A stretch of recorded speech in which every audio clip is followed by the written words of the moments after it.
भारत और एशिया के दूसरे सबसे बड़े रईस गौतम अडानी का आज पूरी दुनिया में डंका बज रहा है।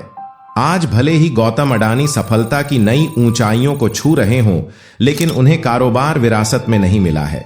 गौतम अडानी ने खुद कामयाबी की मंजिल खड़े की है। गौतम अडानी के सफलता की कहानी बिल्कुल फिल्मी लगती है, लेकिन ऐसा नहीं है। एक वक्त था जब गौतम अडानी को आर्थिक तंगी के कारण पढ़ाई छोड़नी पड़ी थी, लेकिन आज ये एयरपोर्ट से लेकर बंदरगाह और कोयले से लेकर घर में इस्तेमाल होने वाले तेल तक से पैसा कमा रहे हैं। लेकिन कम ही ऐसे लोग हैं जो उनके बारे में बहुत ज्यादा जानते हैं। तो जरा आप भी गौतम अडानी की कामयाबी का राज जानना चाहते हैं तो फिर बिना वीडियो स्किप किए हमारे साथ देखिए उनकी जिंदगी और व्यापार का सफरनामा। गौतम अडानी यूं तो रिलायंस इंडस्ट्रीज के संस्थापक धीरू भाई अंबानी की ही तरफ पहली पीढ़ी के बिजनेसमैन है, लेकिन आज उनकी नेटवर्थ बाकी उद्योगपतियों से कई ज्यादा है। क्योंकि एक डायलॉग है जिसे अडानी ने सही साबित किया है, वह है कोई धंधा छोटा या बड़ा नहीं होता और धंधे से बड़ा कोई धर्म नहीं होता। अब मैं ऐसा इसलिए कह रहा हूँ क्योंकि समय के साथ अडानी को जो भी धंधा मिला उन्होंने उसे पूरे मन से किया और अपना परचम लहराते चले गए। लेकिन उनके फर्श से अर्श तक पहुंचने का सफर काफी मुश्किलों भरा रहा है। उनका जन्म सन 1965 में अहमदाबाद के एक आर्थिक रूप से कमजोर परिवार में हुआ। पिता का छोटा सा काम था, लेकिन कुछ खास चल नहीं रहा था। ऐसे में वक्त के साथ आर्थिक हालात और बिगड़ते चले गए, जिसकी वजह से गौतम अडानी को अपनी पढ़ाई बीच में ही छोड़नी पड़ी और काम के लिए हाथ पैर मारने पड़े। इसी बीच वह बड़े शहर से बड़ी उम्मीदें लेकर कम उम्र में ही मुंबई आ गए, जहां शुरुआत में तो काफी संघर्ष करना पड़ा, लेकिन कुछ वक्त के बाद उन्हें गारमेंट सप्लायर के यहाँ नौकरी मिल गई। 3 सालों तक काम करने के बाद समझ में आया कि जिंदगी में करना क्या है, इसलिए उन्होंने नौकरी छोड़कर अपना काम शुरू किया और जवेरी बाजार में डायमंड ब्रोकरेज कंपनी की शुरुआत की। गौतम अडानी को अपनी जिंदगी का वाई पता था, यानी वह काम क्यों कर रहे हैं, इसलिए उन्होंने जी तोड़ मेहनत की और कम उम्र में ही धंधा दौड़ा दिया। लेकिन उनकी किस्मत चमकी 1981 से, जब उनके बड़े भाई ने उन्हें अहमदाबाद बुलाया। दरअसल भाई ने सामानों को लपेटने वाली प्लास्टिक की कंपनी खरीदी, मगर वह चल नहीं रही थी क्योंकि जो कच्चा माल चाहिए था वह जरूरत के हिसाब से नहीं मिल पा रहा था। बाहर देशों से कच्चे माल को इंपोर्ट करना पड़ रहा था। ऐसे में इसे एक अवसर के तौर पर देखते हुए अडानी ने कंडला पोर्ट पर प्लास्टिक ग्रैन्यूल्स का इंपोर्ट शुरू किया और 1988 में शुरू की अडानी एक्सपोर्ट्स, जिसका नाम बदलकर बाद में अडानी एंटरप्राइजेस कर दिया गया। इसमें धातु, एग्रीकल्चर प्रोडक्ट और कपड़े की कमोडिटी ट्रेडिंग होती थी। काम चल पड़ा तो कुछ ही साल में ये कंपनी और अडानी बिजनेस से बड़ा नाम बन गए और फिर 1994 में अडानी एंटरप्राइजेस को शेयर बाजार में लिस्टेड कर दिया गया। फिर साल आया 1995। यह वह साल था जिसने आज उनको इस मुकाम तक पहुंचने की नींव रखी, क्योंकि इस वक्त गुजरात सरकार फूड डेवलपमेंट के लिए प्राइवेट कंपनीज की तलाश कर रही थी। ऐसे में जैसे ही यह खबर अडानी तक पहुंची, उन्हें कमाई का एक और सोर्स नजर आया। इसलिए उन्होंने गुजरात के सबसे बड़े बंदरगाह मुंद्रा पोर्ट को ही खरीद लिया। मुंद्रा पोर्ट को खरीदने के बाद 1998 में गौतम अडानी ने Adani ports and logistics company की शुरुआत की।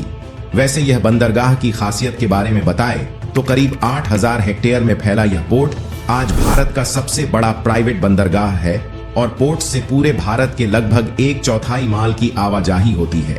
साथ ही यह जगह स्पेशल इकोनॉमिक जोन के तहत बना है, तो प्रमोटर कंपनी को कोई टैक्स भी नहीं देना पड़ता। इस जोन में power plant, private rail line और एक प्राइवेट एयरपोर्ट भी है। वैसे यहाँ गौर करने वाली बात है कि आज अडानी ग्रुप देश के प्रमुख इंफ्रास्ट्रक्चर ग्रुप में से एक है। उनकी अडानी पोर्ट्स ने देश की सबसे बड़ी पोर्ट्स मैनेजमेंट कंपनी है और गुजरात, महाराष्ट्र, गोवा, केरल, आंध्र प्रदेश, तमिलनाडु और उड़ीसा जैसे 7 समुद्री राज्यों में इनके 13 डोमेस्टिक एयरपोर्ट है। अब जैसे जैसे वक्त गुजरता गया, अडानी खुद को ग्रो करते चले गए। वह लोगों की रसोइयों तक में पहुंच गए फॉर्च्यून के थ्रू। वही फॉर्च्यून जिसका रिफाइंड ऑयल आज हर घर में इस्तेमाल होता है। और जनवरी 1999 में अडानी ग्रुप ने will have business group Wilmar के साथ मिलाकर खाने के तेल के बिजनेस में कदम रखा था। वैसे फॉर्च्यून तेल के अलावा अडानी ग्रुप आटा, चावल, दाल, चीनी जैसी दर्जनों चीजों से भी आपकी रसोई का हिस्सा बना हुआ है, जिनके रखरखाव के लिए 2005 में अडानी ग्रुप ने फूड कॉरपोरेशन ऑफ इंडिया के साथ मिलकर अलग अलग राज्यों बड़े बड़े साइलोज बनाए। साइलोज वह चीज होती है जिसमें बड़े पैमाने पर अनाज को रखा जाता है। सालों की कनेक्टिविटी के लिए अडानी ग्रुप ने निजी रेल लाइंस भी बनाई ताकि अनाज को लाने और ले जाने में आसानी हो। कहते हैं कि हीरे की परख जौहरी ही जानता है, इसलिए अडानी को काले कोयले में भी पैसा दिखा। उन्होंने डोमेस्टिक इलेक्ट्रिसिटी का जनरेशन किया, बड़े बड़े राज्यों को बिजली सप्लाई करनी शुरू की, लेकिन इतने बड़े पावर प्लांट को चलाने के लिए जरूरत से ज्यादा कोयला चाहिए था। इसलिए दिमाग चलाया और ऑस्ट्रेलिया की एक कोल माइन को खरीद लिया। फॉर्च्यून इंडिया मैगजीन के मुताबिक 2010 में अडानी ने लेक एनर्जी से 12,147 करोड़ में कोयला खदान को खरीदी थी। इस खदान में 7.8 बिलियन टन के खनिज भंडार है, जो हर साल 60 मिलियन टन कोयला पैदा कर सकती है। इसी तरह इंफ्रास्ट्रक्चर की कमी से इंडोनेशिया में मौजूद तेल, गैस और कोयले के लिए अडानी ग्रुप ने कोयला धुलाई के लिए $1.5 अरब निवेश करने की घोषणा की। उस समय इंडोनेशिया निवेश बोर्ड ने बताया था कि अडानी ग्रुप 5 करोड़ टन की क्षमता वाले एक कोल हैंडलिंग सपोर्ट का निर्माण करेगा और साउथ सुमात्रा आइलैंड की खदानों से कोयला निकालने के लिए 250 किलोमीटर रेल लाइन बिछाएगा। खैर, अडानी अपना कारोबार फैलाते गए और पैसा अकाउंट में आता चला गया। जिस अडानी साम्राज्य का कारोबार 2002 में $76.5 करोड़ था, वह 2014 तक आते आते बढ़कर $10 अरब हो गया। साथ ही वक्त की जरूरत को देखते हुए अडानी ग्रुप ने नेचुरल गैस के क्षेत्र में भी बिजनेस को बढ़ाया और 2017 में सोलर पीवी पैनल बनाने शुरू किए हैं। वही बंदरगाह और निजी रेल लाइन के बाद अडानी ने एयरपोर्ट की तरफ उड़ान भरी और 2019 में अहमदाबाद, लखनऊ, मंगलौर, जयपुर, गुवाहाटी एंड थिरुवनंतपुरम जैसे 6 हवाई अड्डों के मॉडर्नाइजेशन और ऑपरेशन की जिम्मेदारी उठा ली। अब अगले 50 सालों तक अडानी ग्रुप इन सभी एयरपोर्ट्स का ऑपरेशन, मैनेजमेंट और डेवलपमेंट संभालेगा।